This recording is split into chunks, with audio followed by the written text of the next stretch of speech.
बच्चों, यह कहानी आपको भक्ति पथ में चलने में बहुत मदद करेगी। इस कहानी में बताए गए हर एक शब्द को आप ध्यान से सुने, केवल सुने नहीं बल्कि समझे भी। आपके जीवन में बहुत महत्वपूर्ण भूमिका निभाएगी। सुबह सुबह एक मित्र दूसरे मित्र को कहता है, अरे मोहन, चलो आज मॉर्निंग वॉक करके आते हैं। हाँ सोहन, चलो मॉर्निंग वॉक जाया जाए। वैसे भी बहुत दिनों से मूड बना रहे थे पर मॉर्निंग को उठ ही नहीं पाता हूँ। मित्र, वो देखो कितना सुंदर फूल का गार्डन है। यहाँ तो विभिन्न प्रजातियों का गुलाब फूल खिला हुआ है। मित्र, चलो हम उस गार्डन में घूम के आते हैं। बच्चों, फिर दोनों मित्र ने फूलों के भरे बगीचे में प्रवेश किया। उस बगीचे में रंग बिरंगे फूल खिले हुए थे, गुलाब के फूल, और इतनी सुंदर खुशबू। फूलों के पंखुड़ियों के ऊपर रात को गिरे हुए ओस की बूंद मानो हृदय को बिल्कुल मनमोहक करने वाला छवि था। बच्चे दोनों मित्र बहुत खुश हुए उस बगीचे को देखकर, और दोनों आपस में सोचने लगे और कुछ तो सोचे, और वो सोचते हुए दो फूल तोड़ा। और जब बच्चों उन्होंने फूल तोड़ा तो उनके हृदय में एक भाव उत्पन्न हुआ। वह भाव क्या है, आगे देखिए। अरे वाह सोहन, गुलाब की महक तो इतनी मनमोहक है। वाह, मजा आ गया यहाँ आके आज तो। मित्र, बिल्कुल सही बोल रहे हो तुम, आनंद ही आ गया। बच्चों, जब दोनों मित्र ने फूल को तोड़ा तो दोनों मित्र अपने अपने मन में एक भावना उत्पन्न किया, लेकिन दोनों ने एक दूसरे को कुछ नहीं बोला। तो उसमें से एक मित्र, उसके मन में यह सोच आया कि मैं तो अभी अभी शादी करा हूँ, तो क्यों ना मैं इस फूल को अपनी पत्नी को दूं, तो मेरी पत्नी फूल पाके बहुत खुश हो जाएगी, और उसे खुश होता देख मेरे को भी मन में अच्छा लगेगा। तो जो पहला मित्र था उसने फूल को लेकर अपने पत्नी को दिया। अरे ओ रीमा, कहाँ हो? देखो मैं तुम्हारे लिए क्या लाया हूँ। अरे ओहो, कितना सुंदर फूल है। आप मुझे इतना प्यार करते हो, जो कहीं घूमने गए और मेरे लिए इतना सुंदर सा फूल लेके आए हो। मैं बहुत खुश हूँ, मैं बता नहीं सकती कि मैं कितना खुश हूँ। धन्यवाद प्राण प्रिय। दूसरा मित्र क्या किया, वह भी जब फूल तोड़ा तो उसके मन में भी एक थॉट आया। वह एक भाव लेके घर गया, और घर जाकर उस मित्र ने गुलाब के फूल को सुंदर से धो धा के एक सुंदर से जगह में रख दिया, और अपनी पत्नी के आने का वेट किया। और जब उसकी पत्नी आ गई तो वह अपने पत्नी से कहा,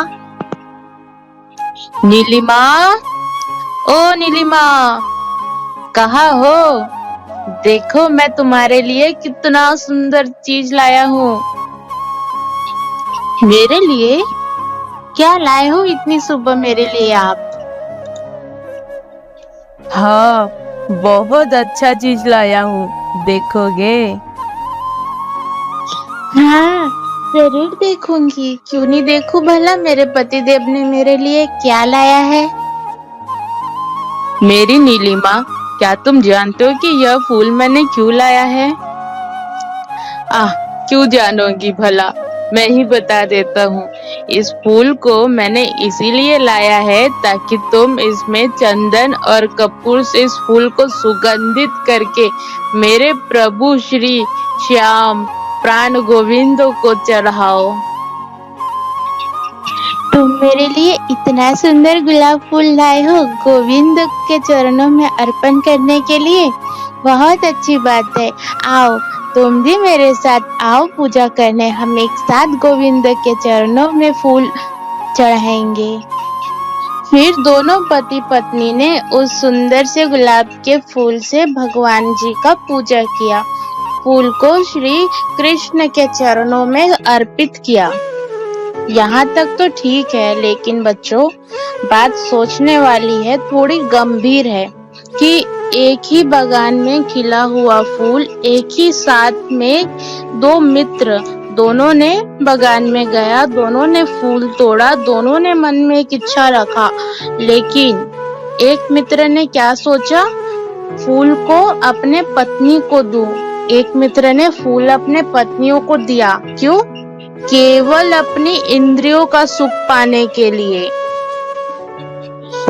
दूसरा मित्र अपने पत्नी के साथ मिलकर, दोनों पत्नी और पति ने बहुत ही खुशी खुशी उस फूल को अपने प्राणनाथ प्राण गोविंद श्री कृष्ण जी के चरणों में अर्पित किया और खूब खुशी पाया, बहुत मन को शांति मिला भक्ति भावना से। एक ही बगीचे का, एक ही डाली का खिला हुआ दो फूल, दो अलग अलग मित्रों ने उपयोग किया।